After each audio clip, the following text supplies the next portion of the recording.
صفحہ 55 مشق کا سارا کام آپ کتاب پر کریں گے۔ سوال نمبر 3 جھیل میں آلودگی کیوں پھیل رہی تھی؟ جھیل میں آلودگی فیکٹری کے گندے اور زہریلے پانی کی وجہ سے پھیل رہی تھی۔ سوال نمبر 4 فیکٹری کے مالک نے آمنہ سے کیا کہا؟ فیکٹری کے مالک نے آمنہ سے کہا کہ تھوڑا سا گندا پانی جھیل کی خوبصورتی خراب نہیں کرے گا۔ سوال نمبر 6 نیچے دیے گئے ٹیبل میں کالم الف میں مذکر الفاظ دیے گئے ہیں اور کالم بے میں مؤنث الفاظ دیے گئے ہیں۔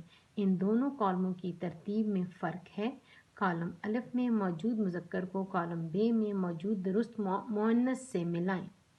مذکر مؤنث مرغا مرغی، مینڈک مینڈکی، بلا بلی، بکرا بکری، بطخہ بطخ۔